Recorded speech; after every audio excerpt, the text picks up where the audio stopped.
good morning, good morning. It's good to see you guys. I'm so glad you're here. So, welcome everyone to Leaning In with Anne. We're going to talk about leaning in and where I got that concept from. And we're doing a walk and talk. So, for those of you who do not know me, my name is Anne Ferguson. I am an author. I am a business owner. I am a personal mentor. I'm a grandma. I am a mom. I am a believer of Christ. I'm a sister. He's my brother. I'm in deep relationship with him and with God the Father. So I am a believer. Let's put it that way. I am a believer. I am adventuresome. Oh, so many things. So when I go through that, I would love for you to go through, what am I? Like today, in this moment, what are you?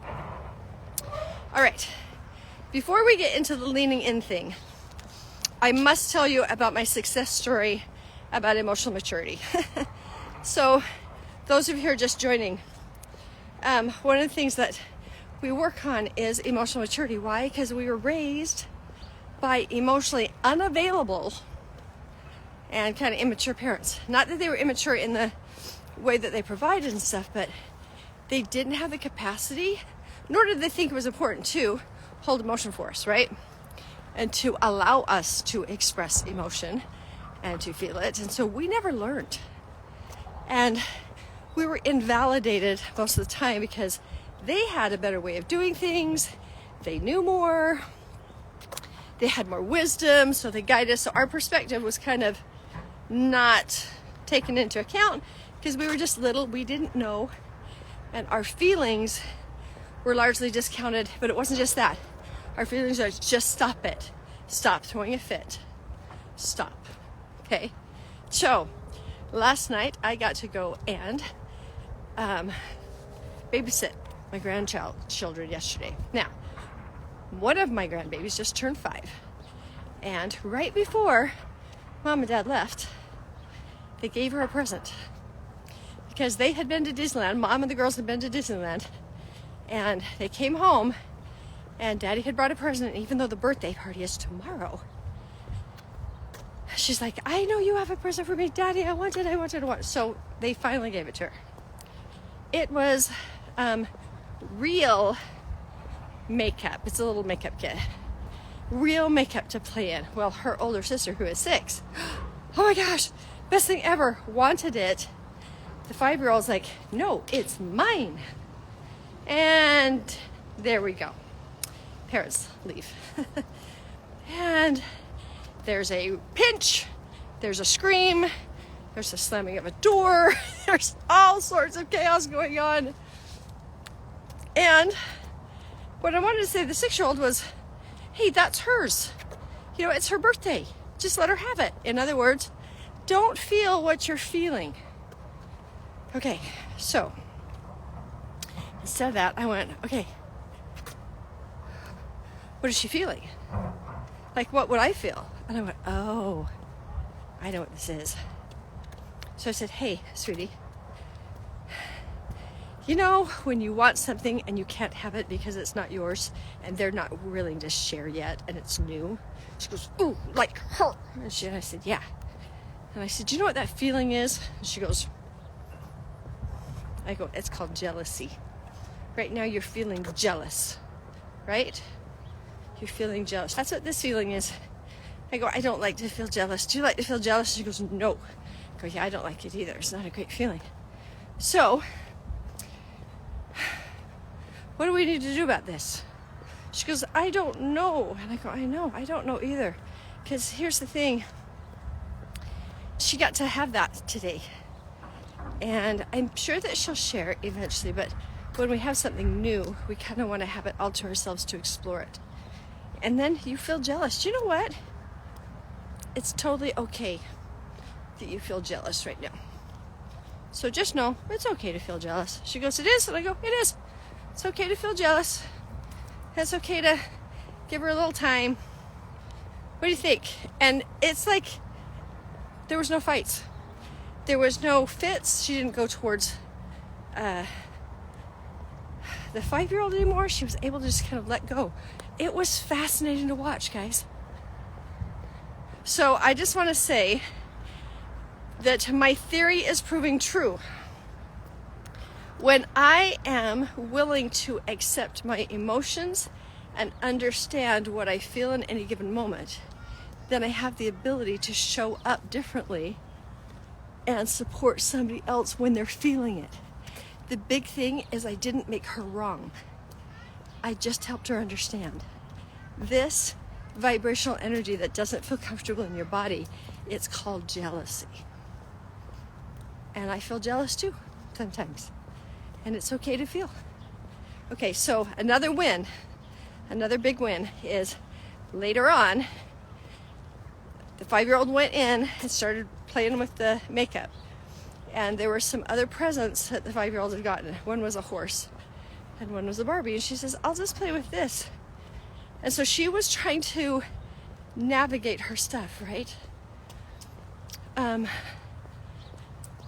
so, yeah, I said, yeah, why don't you play with that for a little bit? Because she's got her other things she's busy with. Well, a little bit later, she actually broke the tail off of the new horse.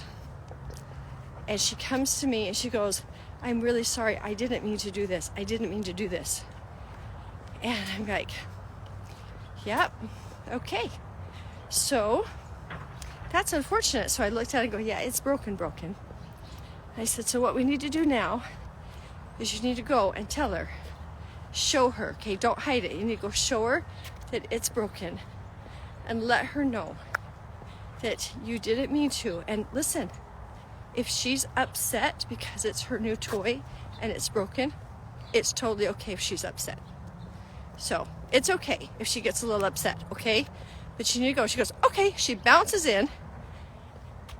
She shows her, says, I'm so sorry. I didn't mean to do this. I didn't mean to do this. And then I hear her says, Grandma says it's okay if you're upset with me. It's okay if you're upset. And the 5-year-old kind of looks at it. You could feel her sadness come in, but she wasn't told not to be sad. Yes, there is an apology. She gets to choose whether or not to accept it. And it's okay that she feels the disappointment and the sad. She goes, Mommy may have some glue. And the 6-year-old goes, Mommy has super glue. Like, oh, ta-da! I felt like it was such a win on both sides, you guys. Oh, it was so much fun. There was more. I'll probably share more another time, but I just feel like I stepped into a new level of something. I can do this for adults all day long. I can do it for people that I'm not in close relationship with. But I found that because of the emotional, immature parenting of my parents, that I model the parenting part with close family members and friends. So, yay! All right, now we're going to get into the talk today. We're going to talk about leaning in and where that came from and how choice matters. So, I've had people before tell me, hey, just do this, it's so great, it'll change your life. And resistance just shows up in me. Either it's distrust, it's disbelief, it's you don't know enough about me or my life, it's judgment to know how my life needs to be better. Sometimes it's excitement and fear. Sometimes it's a wanting to and not believing that I can. I mean, there's so many different ways that when somebody presents a new idea that we can feel and respond depending on what's going on. I have done the great big huge leap of faith kind of thing before. And I know that there are people who do that and it's fantastic. And part of the reason is because some people are totally willing to just own when it sucks. He goes, yep, tried, it sucked. I am not one of those people. I really like to evaluate. I really like to plan and feel wise and all the stuff. It was surprising to me. A little while ago, I was talking to someone and we were looking at real estate. We were looking at a property for some homeschool stuff. And this one woman who's just like a real estate mogul. I mean, she's just fantastic. I'm marching, I'm showing this and showing that. She goes, Anna has no fear. And I'm like, oh, but I do. I do. But I had to evaluate that. That was a few years ago. And what I have found, and I say this all the time in my classes as we're teaching, and I'm giving a new concept or a new skill, just lean into it a little bit. Okay, I'm a dip your toe in the water, slide in slowly kind of girl, where there's the cowabunga, wow, let's just jump in. I don't, I dip. When I feel resistance coming up in me, if I lean into the thing just a little bit, then more information comes. Whether or not it's good, whether or not it's bad, whether or not it's safe, whether or not it's too risky. I still risk. I take calculated risks. But what I know is that when I don't lean into something, I don't grow. And then what happens is I feel stuck and I feel like everybody's passing me by. Everybody has something more than me. I am not enough. Advantages, resources, personality, whatever it is, I don't have it. And that's when I just don't lean in to something new. So it's the dipping your toe. I leaned in to what I'm learning, and I tried it with the grandkids. And because of that, I learned something and it worked. We need to talk about a soul's yes and a soul's no for just a second. Sometimes there are things that are presented to you and it's kind of a either jump in or don't kind of moment. So one of the things I found out is that there can be an excitement that shows up in me, a nervousness that shows up in me, and I can either interpret that as yay, move forward, or don't. But I found out I can't trust myself on that. Just the feeling alone. Why? Because excitement and nervousness feels the same in my body. So the nervousness could be, I'm nervous because I'm about to grow and I don't know how to do this and I feel inadequate and it's still the right thing to do. Have you ever done that? Where you know you're supposed to take the step, but you feel all sorts of anxious about it? So the anxious isn't necessarily a no. And the excitement isn't necessarily a yes. I can be super excited about something and go towards it, and it's the absolute wrong thing for me to do. Wrong thing. I just got excited, I wasn't thinking, I jumped, flopped, so bad. So this is why, one of the reasons why emotional awareness is so important. Can you feel nervousness about anticipated growth and it's like, I got to move my feet? Can you feel excitement that is impulsive in the wrong way? Can you feel it? That's why we got to be emotionally aware. Okay.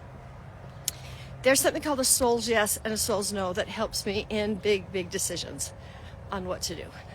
Now, I have to be aware of my feelings first, but I will say, is this a soul's yes or a soul's no? If it is a soul's yes, and I've got all that nervous energy or even excitement, and I say no to it, then I end up feeling bitter, resentful, jealous, stuck,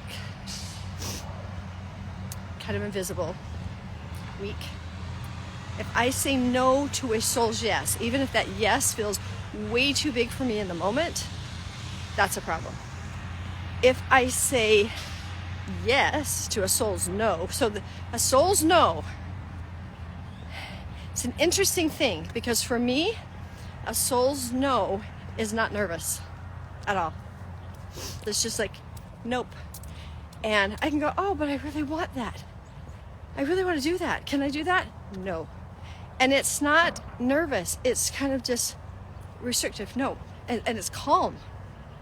Now, if I say yes to a soul's no, when somebody asks you to do something and you say yes and it was really a soul's no, you should not have said yes to it. You're going to feel taken advantage of. You're going to feel passive aggressive. You're going to be half in, half out. You're not going to be all in. You're going to feel controlled and powerless.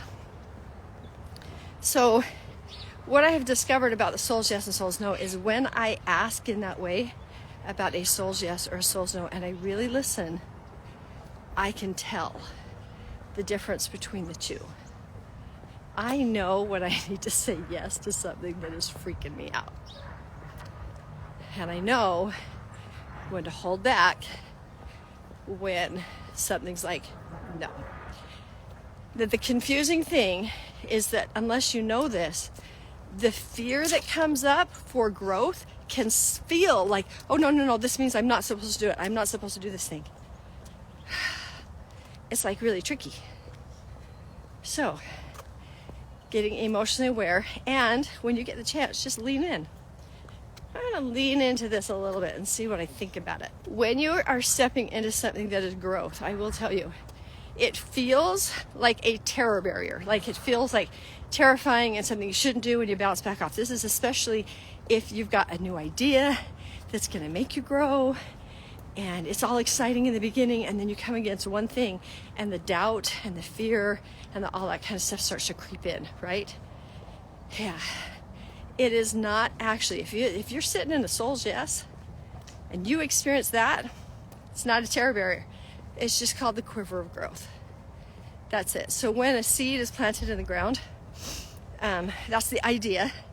We kind of root down, we think about it some more, we gather some resources, maybe some mentors, just things that we're experimenting on that we want to do. Those are the roots underground. They're gathering all the nutrients and bringing it in. And that seed is still sitting there. Still sitting there. And then, before the plant breaks out of it, there's a quiver that happens, and then the shell cracks. And what happens is it's still in the dark, like it's still underground. You can't see what's happening on the other side of it, but because all the nutrients are there and it's grounded, right? It's stable. It's not running around going to grab nutrients. It's stable in its idea. Quiver, it pops out up and it sees the light and the sun. It's actually in a new form. That's you. That can totally be you. So when you have this quiver of growth, you'll know there is like this excitement, this, I don't know what I'm doing, but I know I'm supposed to be right here. This is scary, and a lot of people go, and I'm out. Instead, just ride it like a wave, because on the other side of it, you're going to be great. You know, every new thing that I have tried, there's always a quiver of growth. That feeling doesn't mean I'm doing it wrong. I will tell you, I know what it feels like when it's a no. So I invite you to lean in to something.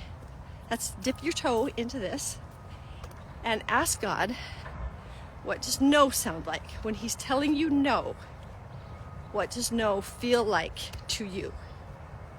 Because I don't get a stupor of thought. Those of you who understand that, I actually don't. I get this whoosh, this drop in my gut when it's a real no. And here's the thing, so many times it's just about me choosing what I would love to experience and what I wouldn't, and it's not against some great big plan of happiness. So another thing that I do with choice is I totally take the Holy Ghost to be my guide. Okay? He's my guide. And this is what we do. Hey, if this idea that I've got is not going to like go completely against any plan of happiness that we made, and if it's ultimately contrary to my heart's desire, like what God and I decided we would do, if it's not against that, I'm just moving forward. Like, I don't know if it's against it. God, you're holding the vision for me about what we discussed. And so if it's against that, I'll bounce out. I'm good. I'll bounce out. A 180, I'll change trajectory, but you got to give me a really hard no. Guys, if I don't get a hard no, and I've got something placed in my heart to do, I just walk into it. If I haven't had this soul's no, this absolutely positively not, then I just walk in. Now, with that being said, opinion matters. Oh my gosh, you guys, I didn't used to have an opinion on anything. I was really wishy-washy, and I would look to everybody else to tell me what to do or what to think or what to feel. Why? Because growing up with emotionally immature parents, my opinion wasn't the voice. Sometimes I'd nail it, like I'd actually get it right, and my opinion would be the same as everybody else's, but that was the goal for me, to get my opinion aligned with everybody else's, so I didn't really have one.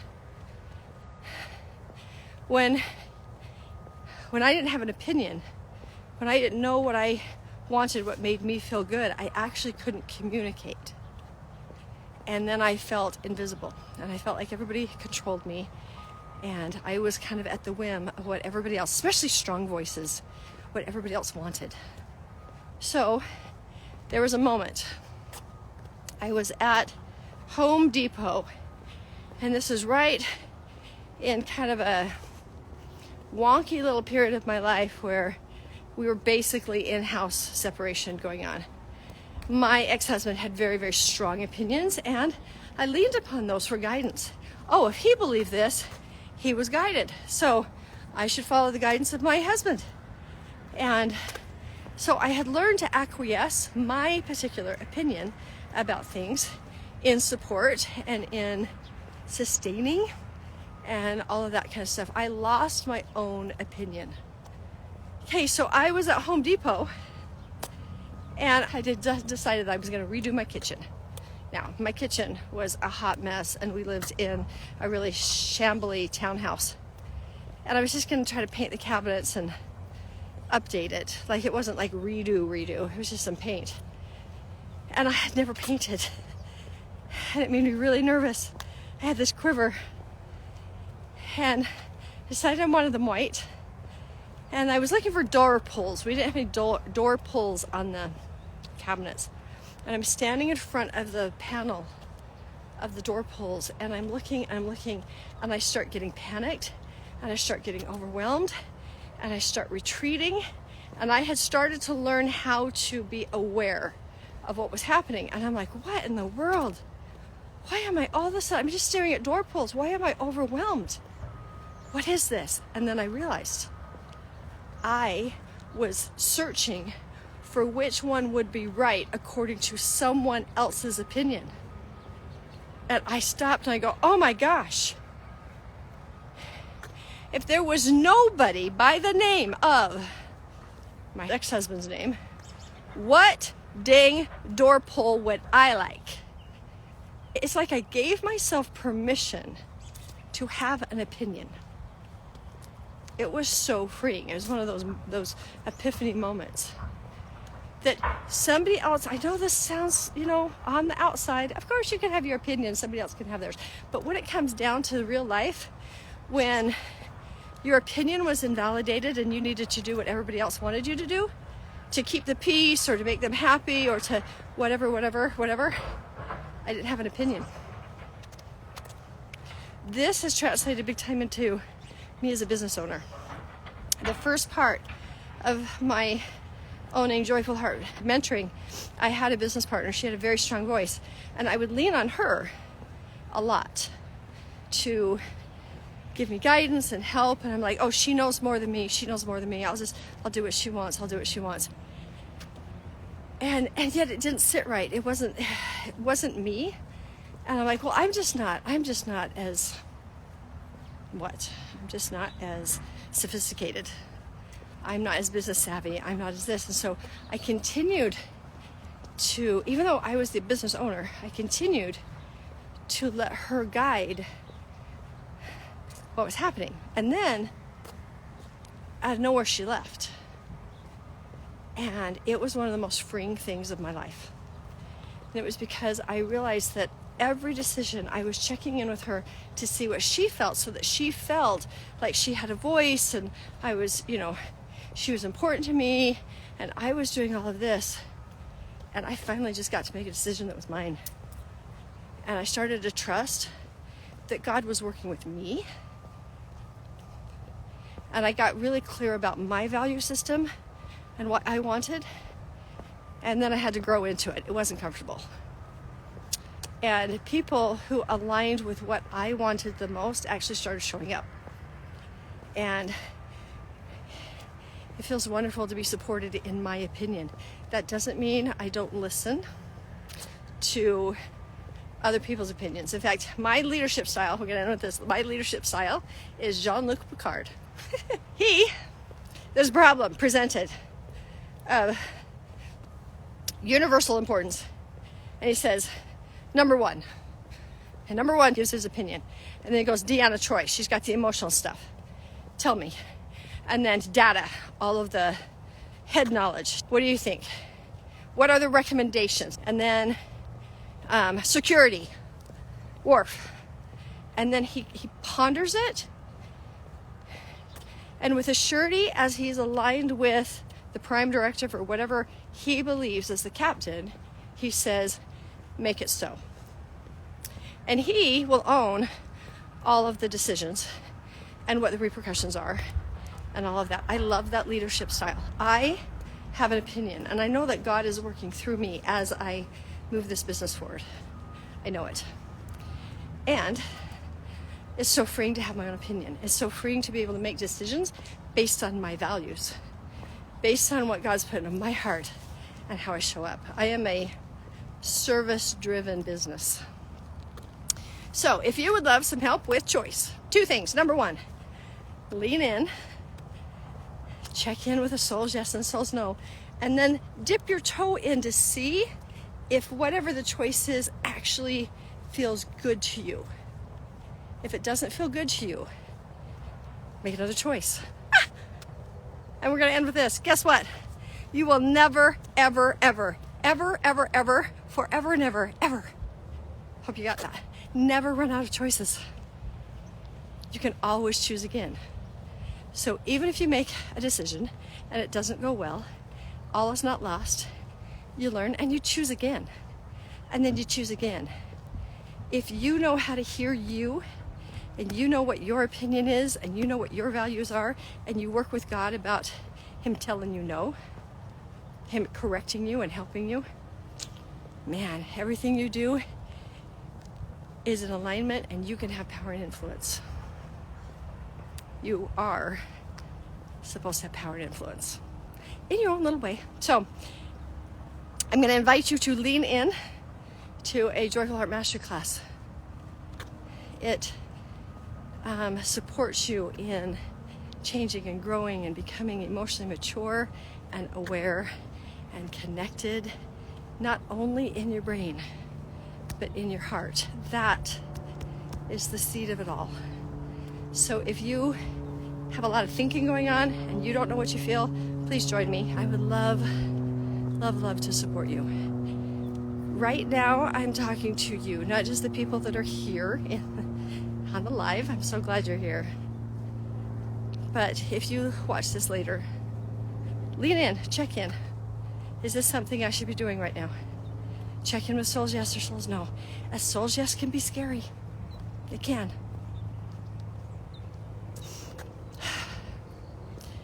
It's the best thing you could do for yourself, though. So, that's it, everybody. Have a beautiful, wonderful day today.